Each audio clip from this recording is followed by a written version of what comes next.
Okay, that's that set up. So that's uniting by newspaper and the modern method of the air freshener. Why would you want to unite? You may have a colony that is queenless and you have a nucleus which is queen right, and you would find the easiest way to unite the two together is to effectively put the nucleus into a brood box. So you'd have old colony which is queenless, you'd have your newspaper, you'd have your couple of pricks in it, you'd put an empty brood box on the top, your 5 frames of the nucleus goes into that box, crown board, roof, leave them to it. Week later, job's a good one. You might have 2 weak colonies that have got reasonable queens, and you want to unite them together for the winter, say. There's an old saying, take your winter losses in the autumn. Don't take weak colonies into the winter for fear of losing them. Far better to add them into something else. So that's the uniting side. The other aspect we need to look at is queen introduction. Now, I came across a statistic this year saying that they reckon there's something in the region of 50% of all queens sold in the UK are lost on introduction. And they're lost on introduction for a very simple reason. The bees are not actually queenless. Okay? People look at a colony and they say, right, I've got no open brood, sale brood's hatching, obviously I am queenless, I'll go and pick up the phone and flash my cash. They are completely, utterly and totally wrong. Trust me on this. There is only one method that I know of that is a reliable way of determining whether a colony is queenless or not, and I have a file on the Facebook group called Test Frame. I do seriously advise that you read it because it will save you 30 quid. A test frame is a frame that has at a minimum 1 cell of open brood younger than 3 days old. And I say 1 for the simple reason, we're going to talk about grafting in a while, I have actually grafted a larvae into a cup, put it into the colony just as a little bit of fun really, and blow me, the next day they'd started working on it, they'd accepted it, and that colony was queenless. And that's the only way you can find out if a colony is 100% suitable for adding an introduced queen to, and that is by deploying a test frame and making sure that you have a positive result.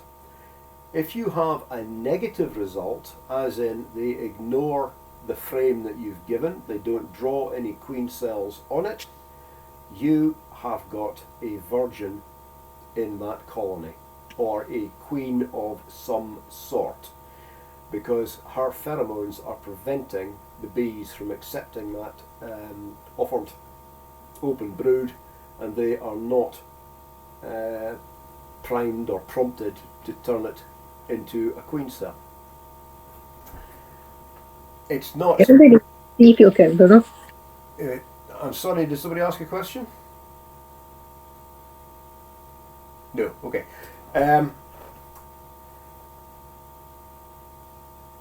By the simple usage of your test frame and finding out whether you have or have not got a queen present, if you have queen cells on the frame, then yes, you can go ahead and purchase that queen. If you do not get queen cells, then you have to exercise patience and wait for what is probably a virgin to fly and mate. Now, when you buy a queen, how does she arrive? Well, she arrives like this. This is a queen travel and introduction cage, and it's very likely it'll be like this or something extremely similar that your queen will arrive in. It's not just terribly clear from the photograph, but you can see this tab here is open. When the queen arrives, that tab would be vertical and shut. This area here is actually the number 66 that's there. This area here is the candy container, and that would be full of white fondant. And this area here would be the queen and probably 6 or 7 attendant workers with her. If you have a concern about biosecurity in your apiary, you can and possibly should take this container into a small room in the house with a window. Make sure that anything that they're liable to fall into and cause havoc is shut. So if you're going to use the bathroom, make sure the plug is in the bath and the wash hand basin, and put the lid down on the loo. Some queens are virtually suicidal and do all sorts of stupid things. And they're not particularly good swimmers either. So open it up, let the queen out, let the workers out, then you will have to get hold of your queen again, get her back into the cage and shut it. You would then take her to the bees. With the corner of your hive tool, you would prise this open and stick it between the frames so that it's deployed that way around, yeah, horizontally. If it means you have to leave one frame out temporarily while the introduction's going on, fine. But allow at least 3 or 4 days for the bees to eat through that candy and let her out. Bear in mind that the bees will feed her. If when this arrives and the weather is absolutely dreadful, you know, we're having the ongoing monsoon, which is not unusual these days, you take the cage out of the envelope it's arrived in, run some cold water and just put your finger underneath the water and brush 2 or 3 drops on the top of the cage, because they're liable to be a bit thirsty.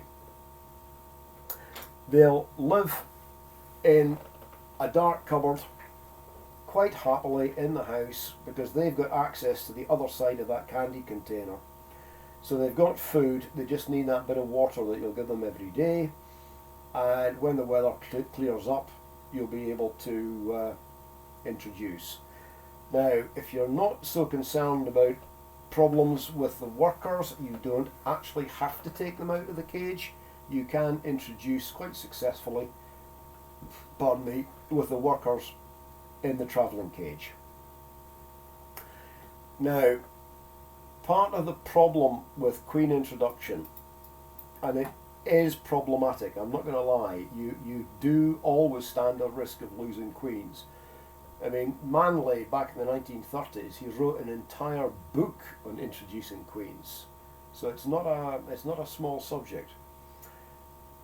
The other way that you can help matters is this. This is a slow introduction cage, and I've got it sitting in front of me because it's not the best of photographs. The muck you're looking at, by the way, is propolis, our old friend that we've mentioned several times, the bane of the beekeeper's life. Now, this thing has got, if you can see, you see in the upper corner a little stud sticking out. That's really difficult to get it lined up in the camera. Let's try there. Yeah, you can see it sticking up the corner. There's 4 of those little pins, and they are to secure this onto the comb. There's also a little pop hole which you can use to pop a queen in, and or you can leave the queen in your travelling cage. The idea behind this is that the bees have access to the queen, but they have to sort of, theoretically, the workers in the introduction cage will let the queen out, and she's then trapped inside this square. And you can keep her there theoretically for a couple of weeks, by which time her pheromones will be well and truly circulated round the colony and it'll be safe to let her out. That's the theory. That in practice, to be absolutely honest, the bees will tunnel between the plastic and the comb and let the queen out. So although it's a theoretically slow release, in practice it's not always as effective as you might wish. But I thought I would mention that because it definitely does help. Even if you manage to delay the queen getting out by 24 hours, it's a bonus. It just gives that much more time for this infamous pheromone I keep talking about to get circulated around the colony. So there's 2 topics which I hope have been a bit of interest and saved you a bit of money. So now we're going to move on to extracting honey. Everybody gets excited about their first honey. I now view honey extraction, I'll be absolutely honest here, with considerable dread, because whilst I still get a frisson of excitement from doing it, it's work.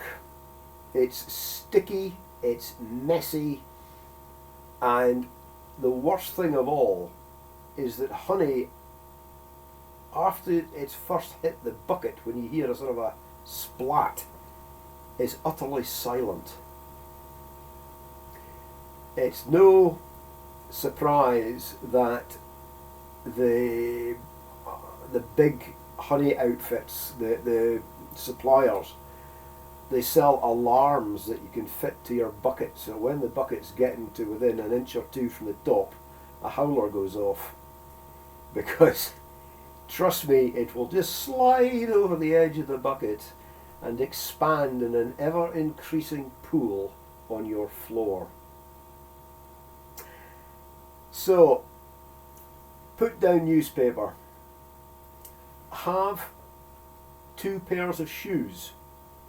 You have 1 pair that you wear in the kitchen while you're doing your extracting, and if you have to go and answer the door, you leave those shoes in the extraction area and go in your bare stocking feet or whatever to answer the door. Don't go in the shoes you've got in the kitchen, because as sure as apples, there will be honey on one of those feet, and you will track it through the house, and your other half or your pets are not going to be amused. There's nothing worse than walking down a tiled hallway and hearing squelch, squelch, squelch, and you suddenly think, uh-oh, I forgot to take my feet off. It takes quite a lot of mopping to get rid of honey. At least two sessions, if not 3. But the most important thing of all when you're extracting is you have to remember that what you are dealing with is a human consumable product. You wouldn't want to eat something that has been treated with utter contempt, so please, please, please treat honey with as much respect as possible. It deserves it. Remember, 1 bee in its lifetime will generate enough honey to half fill a teaspoon. So, before you extract honey, what is the critical thing you need to know? Water content. Now, you'll remember I waved the refractometer at you. You can now buy them for at least below £15, if not below 10. They used to be very expensive things, now they're cheap as chips. There's no excuse for not having a refractometer, and more to the point, using it so that you know for sure that that water content is safe. Why do you need the water content to be that low? If it's higher, there is a serious risk that the honey will start to ferment. You will be producing a very, very, very, very sweet mead, which will also be utterly disgusting. So that is crucial. So the first part of extracting, the physical extracting, is taking the wax off the cappings. Now, this is my kitchen, and that is my uncapping setup, and you will not be able to buy one of these that I know of in a supplier. It's something that I dreamt up myself. I've used this or something similar for many years, and I've got it to hand here. So, 4 little bits of ply set into the wood, spaced for the size of your bucket, obviously. Pilot hole through the middle, a screw screwed in, but critically the screw, where are we? The point of the screw is on the other side of the wood. Why? Well, very simple. That point of the screw, and you don't want it an inch up, you just want it showing and no more. It's there to hold the sidebar of the frame that you're extracting. That makes sense? Your frame is sitting vertically above. I haven't got a frame to hand, and so I don't think I have. No, I haven't got a frame to hand, so we'll use Mr. Sims' 60 Years with the Bees. So, on the bucket, the frame is going to sit like that. The sidebar is getting held. People, can you mute your mics, please? Thank you. Somebody's got a live mic.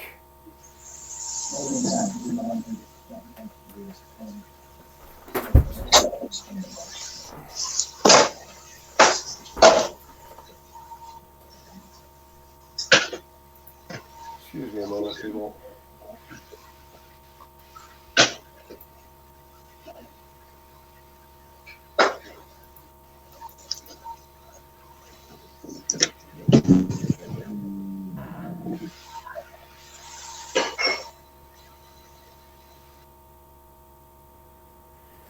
Okay, that's better.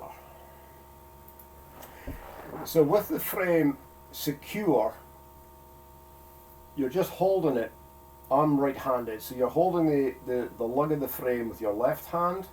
You're holding the frame so it is sloping this way, so that as you cut down the wax is going to droop and neatly fall into your bucket.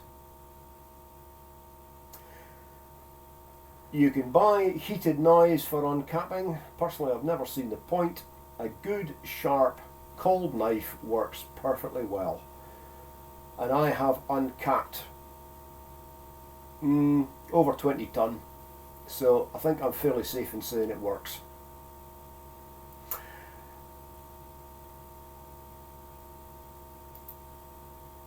There is another method of uncapping, which is using a hot air gun. And people say, I've never actually tried it, but people say that the wax just gently peels back to the wall of the cell, leaves the honey exposed. It's a less messy way, but the downside is you don't end up with any cappings wax. And we'll talk about wax in a little while, but wax has a value, so it's not something that you want to ignore. Also, keeping the bees busy with wax work can also help with swarm prevention. So you've got your honey uncapped. How do you get it out of the comb? There are two types of extractor, and I'm just going to pop both of them up so you'll know what I'm talking about when I start to compare the two. This is a 3-frame tangential extractor. So you would have one frame there, you'd have one frame here, and you have one frame there. And the faces of the frames, as you are spinning the cage round, the faces are facing the barrel of the extractor. Whereas on a radial extractor, the combs are like bicycle wheels, and both sides are extracted at the one time. With the tangential extractor, you start off spinning the cage slowly. The reason being, the honey on the inside is also getting centrifugal force from the cage rotating, and it will try and break through the midrib of the comb and come out the other side. So you spin it gently until you get roughly half the honey out from the side nearest. You then turn the frames round and you can give it a more vigorous spin, empty out that side, and then you turn it a third and last time and get the remainder of the honey out from the side that you spun initially. So it's spin side 1, stop, turn the comb, extract all of side 2, stop, turn the comb, and get the last of the honey out from side 1. It's a little bit more tedious, but, and we'll get on to heather in a wee while, if you're extracting heather honey, a radial is no use to you. It'll spin forever and really not come out. I don't know if you noticed, I didn't put the price up on this one. It was 120 quid, give or take. So very much a very basic model. The radial, £1,563 as of this morning, 16 frames. On saying this, you do get some radial extractors that come with, or you can buy as an extra, cages that will convert them to a tangential. And I would have thought this one would have taken 6 or 8 frames tangentially. But as I say, the cages are extras, and not every manufacturer will supply them for every model, because not many countries in the world deal with heather honey. Other handy bits of extracting equipment: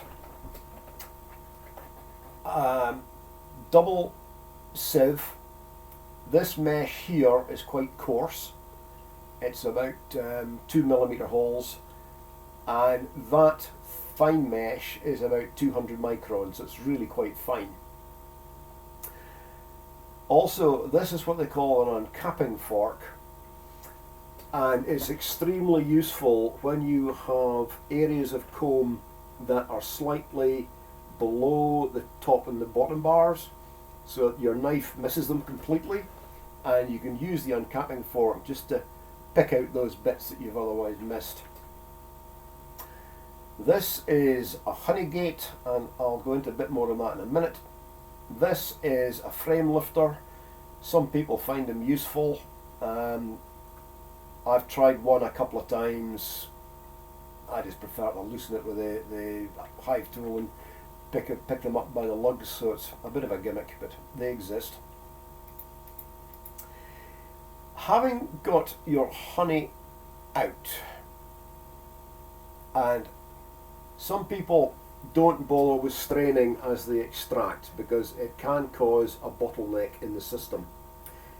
Some people extract straight into buckets, put a lid on the bucket, put a label on the lid saying what, where, when, why the honey was done, and they'll set it off to one side.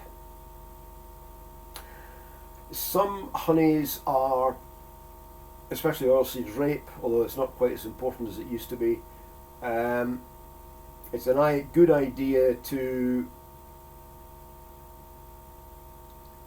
extract them, warm them up, filter them, and then allow them to set in the bucket and cream them after that. A very important item that a lot of people don't have, and quite frankly I don't understand how they manage without one, is a honey warmer. And a honey warmer is an insulated box. Thorns will sell you one for about 400 quid. I'll tell you how to make one for about, if you have to pay for your freezer, which I did, I paid 20 quid for it. Yeah, just under 50 quid I can do this for. No, tell a lie, a bit more. I forgot about the heaters. 50, less than £90. All freezer. Then you can buy this unit. It's you also get an STC 1000 unit which sits as a set aside piece. There's videos on YouTube as how to wire them up. It's not particularly complicated, but it's not particularly straightforward either. So if you buy this one, which is about £30, I'll show you a photograph in a minute, it's all singing, all dancing, and it's virtually idiot proof, which is good for me because that's the sort of level I'm at these days. And my one is powering two 30-watt oil heaters, tubular oil heaters. Oh, excuse me a minute. One dog requiring out. You going down, Blue? Okay. All right, good.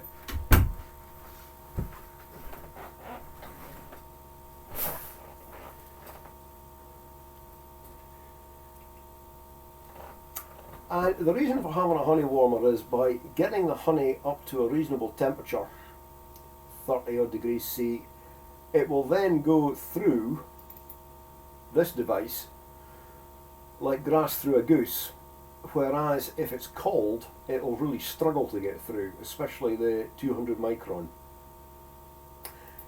So the controller unit looks like this. That plugs into the mains. That's the sensor that tells the unit what the temperature actually is. There's your set button. You press that one, and it goes up. You press the set button and that one, and it goes down. And then once you've set the temperature you want it to, you press your set button again, and your heaters are plugged in to that socket there. Dead simple, dead straightforward. The only other thing that I have that I am not showing you is I don't rely on this sensor for the temperature of the honey. This tells me the temperature that's inside the warmer. I have a temperature probe that is in the actual honey, and that unit sits on top of the honey warmer, and I can go into the garage and at a glance I can see that the honey is at X. Not the surrounding warmth, but the actual honey temperature. Because honey can be burnt, and once you burn it, it is rubbish. It is just finished. There's nothing you can do with it.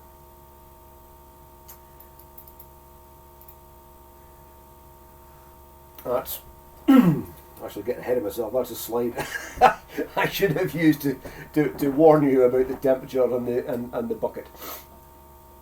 But these things are now so cheap that it's really, there's no excuse for not for not using them as a cross check. One of the things I've found is incredibly useful is a bucket holder, because when you're bottling, you can find that you have to move honey from one container to another. You always get a layer left in the bucket, and this is where your spatula comes into its own. Silicon spatula, worth its weight in gold. Has anybody spotted the syringe? Why would I have a syringe? Right. I'll tell you in a minute. This is the bucket holder from the side. So there's a leg inside the bucket. There's a support at the back of the bucket. There's a gripper here to hold the edge of the top bucket, and the steel goes well back to support it. And it means you can leave that draining. You can just turn round, walk away, do something else. You're not stuck holding the damn bucket while you work it or drain it. I actually have two of these, and they are worth their weight in gold.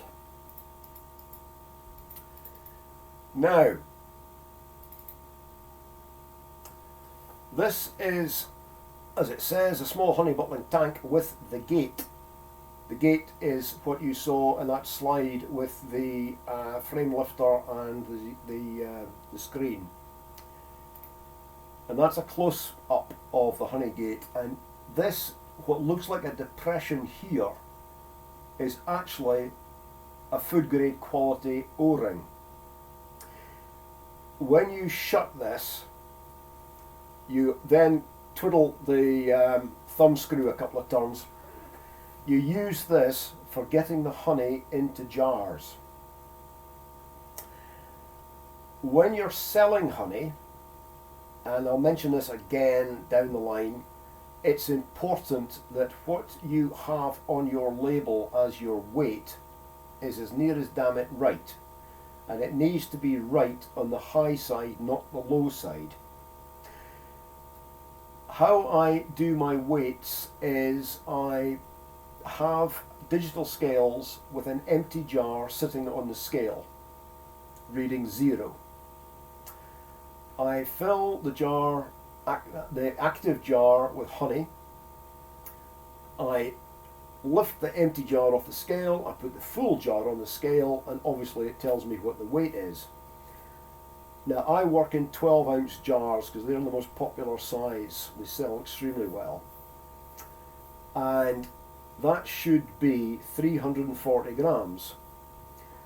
So I put the jar on the scale and I've got 356.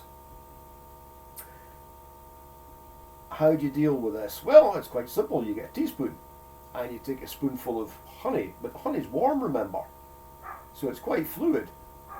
So you twizzle your teaspoon in your fingers round and round and round and round and round and round and round, and you lose half of it back in the jar. And you then put what's on the on your teaspoon into another jar, and it gets messy. It gets complicated. The syringe, you stick it in the honey, you go, and then you go into an empty jar, and your scale will tell you where you're at. And possibly you'll need to do it 2 or 3 times. It is a very simple, a very effective way of managing the weight of the honey in your jars. I take no credit for it. I didn't invent it. I saw a guy who bottles tons of honey a week using one on his bottling line, and I thought, if it's good enough for you, it's good enough for me. So, heather honey. Heather honey is the pride of Scotland, or the pride of Scottish beekeepers. It is a wonderful honey. It comes from the ling heather. That's when the whole mountains, all the hills, turn that lovely purple colour. Latin name Canula vulgaris. And this was the word that I couldn't get my tongue around last week.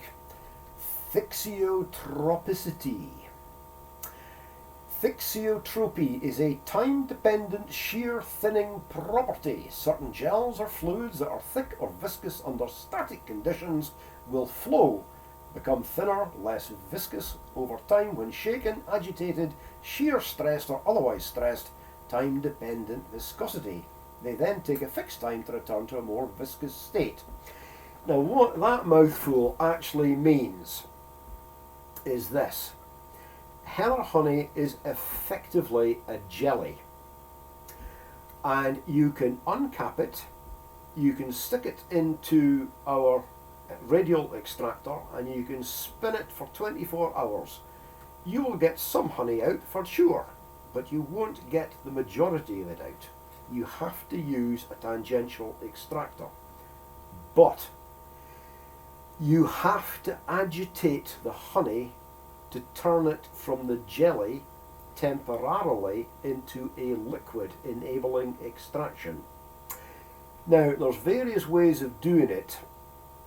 The next slide is a machine I used to own, albeit a manual one, but have a wee look at the price.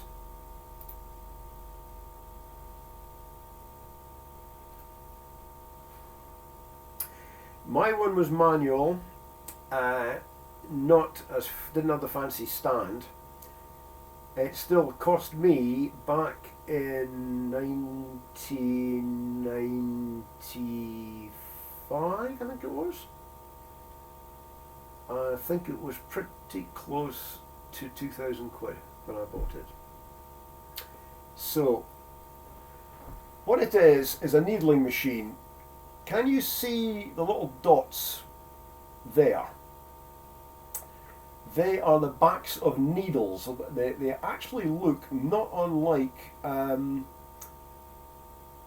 golf tees, slightly slimmer golf tees with the points facing in the way.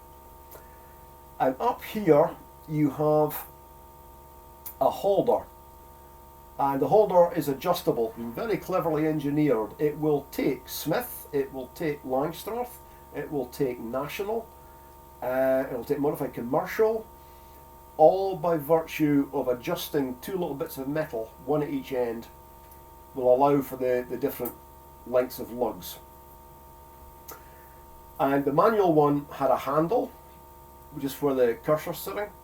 You'd put the frame in, you'd take the handle down, but not all the way down. So 1, 2, 3, and then all the way down. All the way down triggered a little ratchet, and the frame was moved a couple of cells. And you kept doing this 3 and then down the fourth one to move it. Took about maybe 5 or 6 goes, and it meant that virtually every single cell was perforated by this golf tee. And the in and out turned the jelly to a liquid. The frame came out of here into the tangential extractor, and off you went. Honey came out bonny as you like. There are obviously much cheaper needlers than this. I mean, this is for a professional operation, but the principle's the same. They work an absolute treat. In fact, people come up with all sorts of clever ideas. I actually saw a guy's setup where he converted a Singer sewing machine into working a needler. He slowed the machine down, so instead of being 1,000 up and downs a minute, it was just going down, up, down, up, down, up. And it was a fixed bank of needles, and he just moved the frame underneath it and then turned it and brought it back again, and then into the extractor. Heather honey, loosened, turned into a fluid. Jarring. Weight. If you say on your label that you've got 340 grams, and I was told this by trading standards in Aberdeenshire, 342 is okay. 338 is not, because you are cheating the consumer by selling light. I was also told that 348 would be as bad as 338, because you are cheating your competition by basically giving away 8 grams. 2 grams to be safe, that's absolutely good. But trying to bribe the consumer by giving overweight is not a good plan. Now, I know a lot of you will have no interest whatsoever in selling honey, but I'm just going to go over this with you. This is my honey label. Lantern Honey, which is the village I'm in, from the Scottish borders, location, produce of Scotland. And then on the sides it's got my address, and it's also got the weight. When you get involved with selling honey, you are into, unavoidably, the labelling laws, and they are very, very strict. The size of text is one of the factors. The information is the critical factor. If anybody's interested, there is a gentleman in the UK who, I suppose it is a hobby really, for a relatively small fee will design and commission your labels for you. He's well worth using, because you can be 100% confident that what he produces for you will be legally correct and also visually very appealing. So just be aware that when you get involved with labels, you are playing on the same playing field as your Cadburys and, you know, the other people, Marks and Spencers and what have you. It has to be right. So, oh, and I'll also mention price. Not long ago, I came across a little market in a car park in Hawick, and there was an old manny there. He must have been well into his 80s, and he was selling pound jars of honey for £3. I was horrified.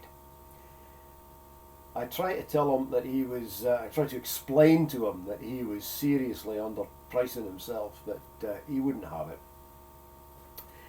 So, find out what the going rate for honey is in your area, because it does vary. 15 years ago, I came across a shop run by a bee farmer in one of the honeypot villages in Wales, and at that time he was charging £14.95 Kerching for a pound of honey.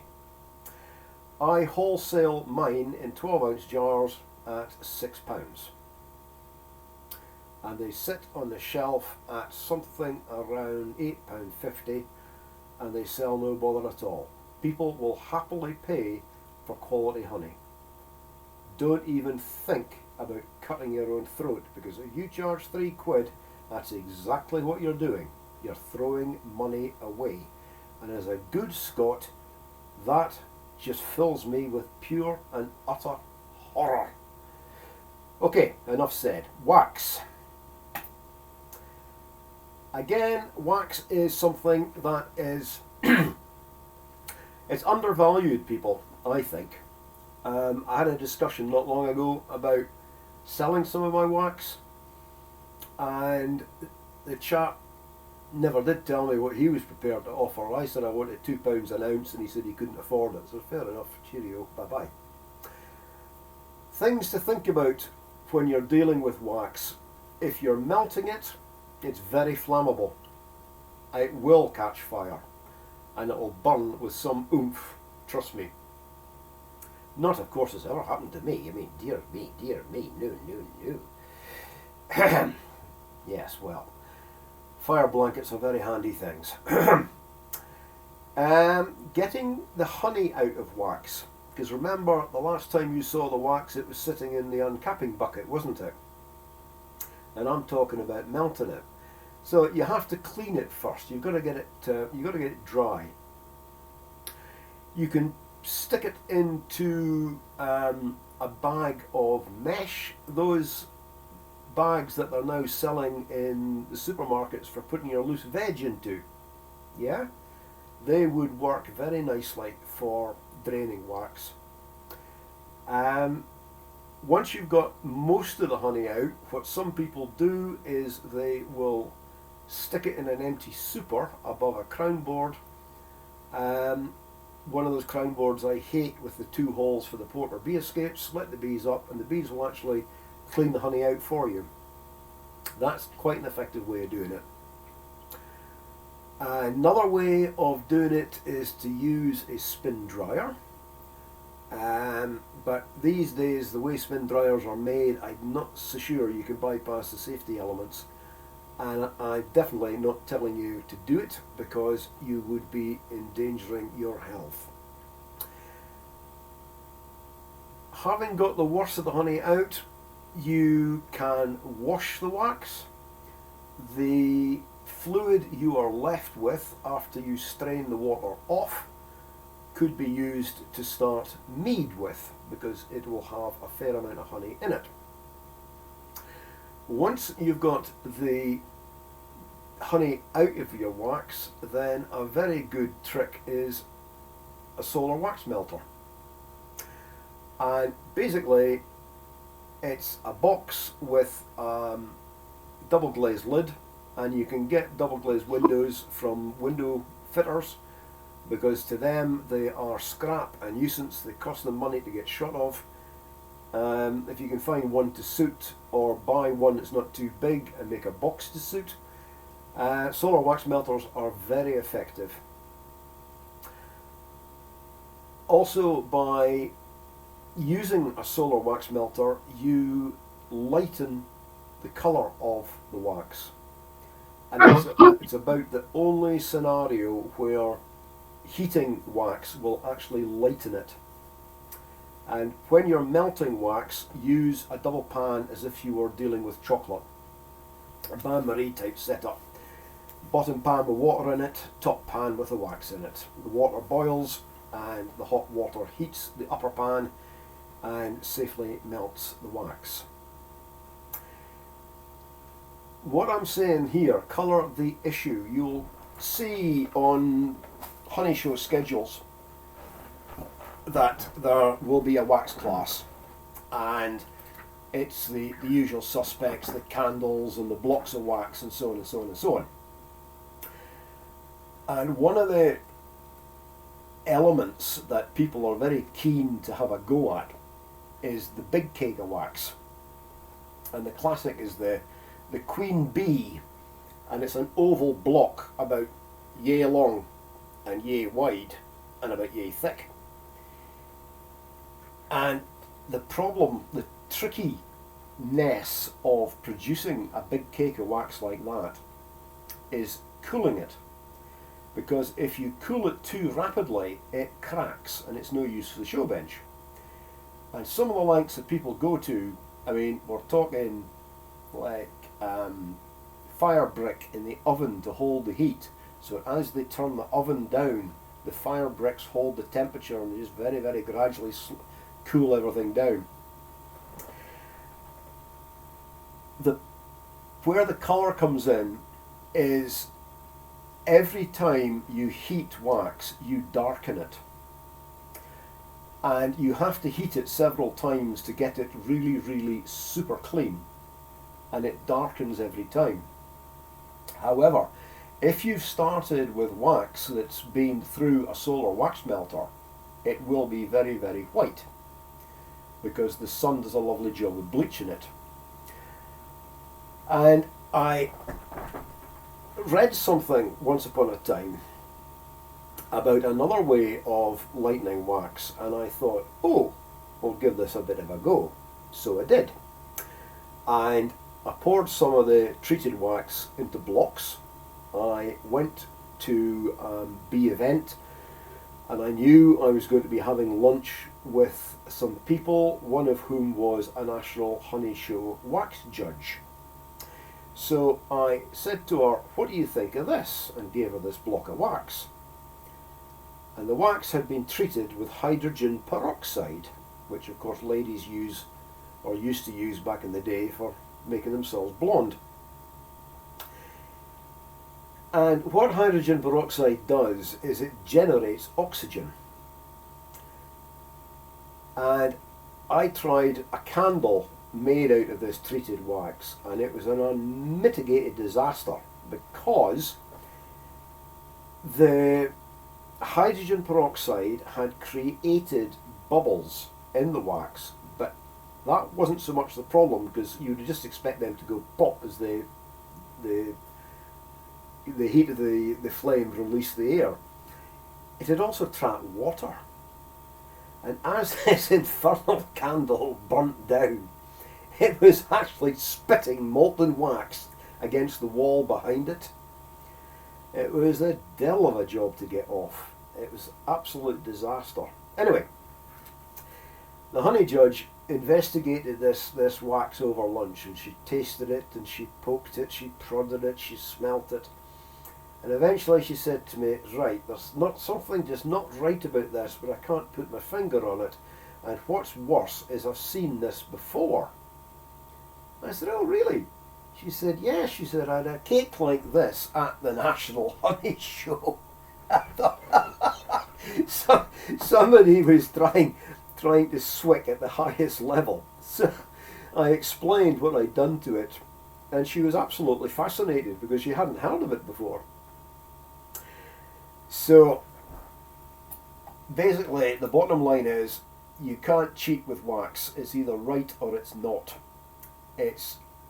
I think it's fabulous stuff, and you can do all sorts of things with it. Temperatures. The melting point, depending on the wax, is roughly between 62 and 65 degrees centigrade, and it will return to solid, roughly speaking, at 20, give or take. What can you do with it? Well, the classic one is you hand it over to the likes of Thorns, and they will give you a foundation in exchange. Obviously, you can use it for candles. It's a natural lubricant if your furniture drawers are sticking. I said furniture drawers. If they are sticky, then you can rub it with a block of wax, and that will return the slide to them. If you're sewing heavy duty material like jeans, drag your thread through a block of wax or over a block of wax before you start, and that will help get the thread to go through the material. If you've got handlebar moustaches, you can get nice points in the end using wax, and the uses just go on and on and on. Back in the day when I was selling to the public directly, we used to say, if you can add a use of wax to this sheet, we'll give you a free block. And we ended up with something like 50 plus things that you could use beeswax for. Very, very useful stuff. Now, complete change of subject, but I didn't want to leave this set of chats without talking about queen rearing. It's a subject that a lot of people think is far too advanced and complicated for them. I actually think any competent beekeeper, probably year 4, want to dip a toe into rearing their own queens, because let's face it, if you're a farmer, do you just allow any old bull to walk into any old field and do the business? No, you don't. And the same goes for sheep. I mean, why would you pay £140,000 for a tup if any old tup would do? Well, we all know the answer. It's a no, a no, and a no. So, when we rear queens, basically we offer larvae of a suitable age, preferably less than 24 hours old, preferably around about 12 hours old, to a queenless colony, or in some instances a queen-right colony, for the purposes of them turning those larvae into queens. And the sticking point for the vast majority of people is this business of physically moving the larvae. The larvae I'm talking about are, where is she? That one is probably usable. That one is too old. That's an egg, still to hatch. And that one is too old. Basically, if they are easy to see, they are too old. You want a larvae that's 12 hours, and at 12 it's almost translucent, and it's translucent lying in a bed of white. It's not easy to see. So, as you can see, I wear glasses. So, what I did was I thought, I'll ask an expert. I was in the opticians anyway, and I said, I've got a question for you, a little problem actually, and I explained how I grafted, and he was actually quite interested in that process. But what I got him to do was prescribe me these, and these are my grafting glasses, because I said to the optician, look, I hauled my grafting tool, and I've got my frame, and I'm sliding the tip of the tool under the larvae, and I don't know if you can actually see what I'm doing with my hands. I'm standing like this. He got a tape measure, and he measured from my eyes to where my hands were for the focal length, and he produced this pair of glasses for me. And I'll tell you what, they're bloody useless for anything else, but when it comes to lifting larvae, they're absolutely on the money. Now, there are other ways of transferring larvae rather than using a physical lift. There are little systems. There's the Nicot system, there's a Genter system, and basically they're little square boxes. You put the queen inside. There's a number of plugs, some of which are cells, and the plugs are removable. And the idea is you box the queen in there for 24 hours, let her out, and she should have laid every one of those cells up. Well, what I actually found happened was that she laid a cell, she missed the plug, she laid a cell, she missed the plug, so on and so forth. I ended up grafting out the Genter box. It's sitting in the garage, it's never been used since. One of the beauties though of these systems is when you take the plug out, it fits into another bit of plastic, which in turn fits into another bit of plastic, and that takes it to this stage. That is a homemade plug. It's 2 bits of dowel, which you can buy off the shelf B&Q, and these plugs then fit into strips of plywood, which in turn fit into a frame, which I'll show you in a minute, and then they're offered to the bees. The wax cups I make myself. They are 9mm. I have a set of 7 bits of 9mm steel with a rounded end. I had a helpful mechanic lathe it for me when I was working offshore, and I can dip 7 cups at a time.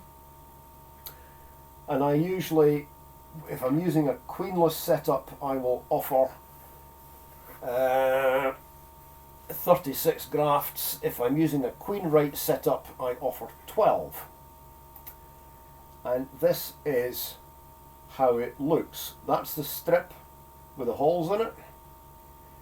There's the top of the plug. There's a cup which is attached by hot wax to the end of that plug, and where the bees are clustered, those larvae have been accepted, and you can see the white wax there. That's been accepted. And once you put in the grafts, the following day you can look and see how many you've had accepted, because the ones that are rejected end up looking like this, empty and slightly abandoned.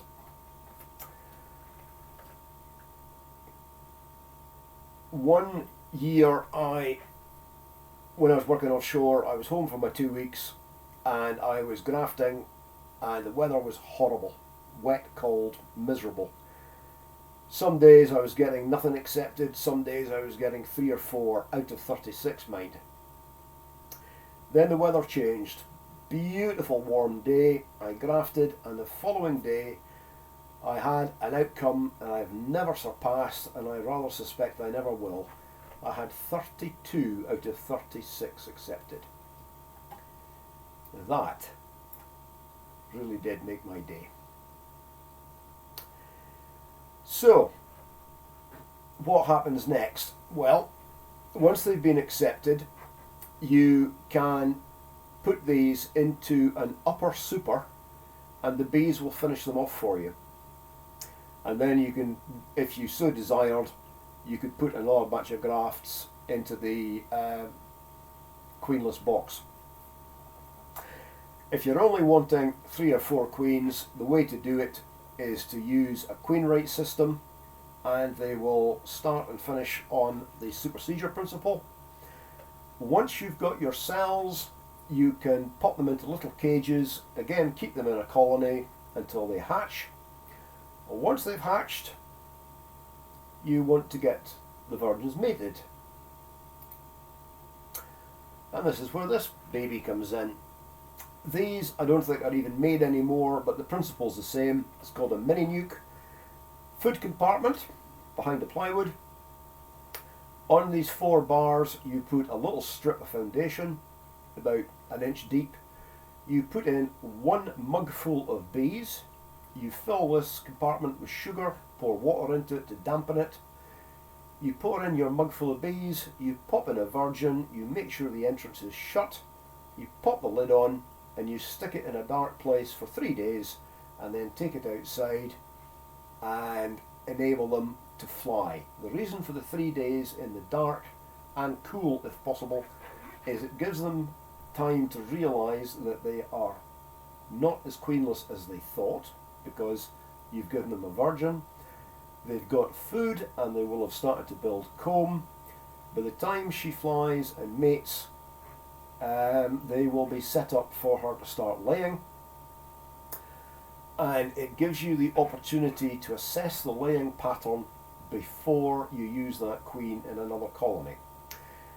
With good management, it is possible to get 3 or 4 mated queens through a mini nuke in a season.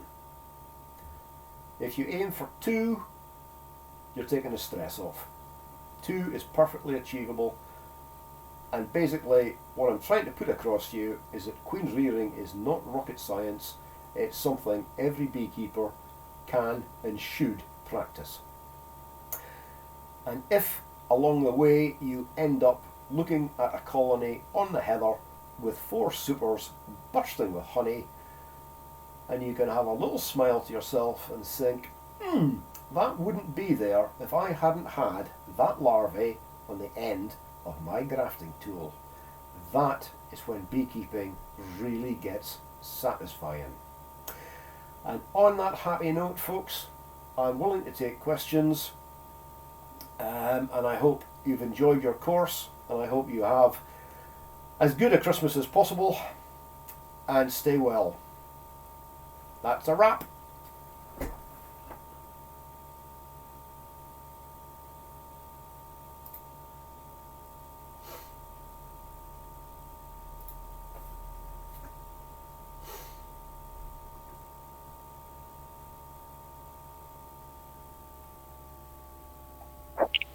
I have no questions, Pete, but just want to say thank you. I've really enjoyed this, and I'll be sending you that email. Thank you very much. You're very welcome. Yeah, thanks for all your hard work, Pete. That was really informative course. Yeah, can I add that as well, Pete? As a complete newbie, I know I'm going to be getting bees at some point, and you've really, really encouraged me and given me a lot of foundation grounding to go forward. So I really, really appreciate it. I'm the same, Pete. It's just been an amazing start, having missed a beginner bee course last year. I was feeling so frustrated, and then this option, becoming available was just so thrilling, and it's really helped this year feel not so bad. There's progress, and we're going somewhere, and it's made a really big difference to me. So I'm so grateful. Oh, bless! Thank you. That's really touching, actually.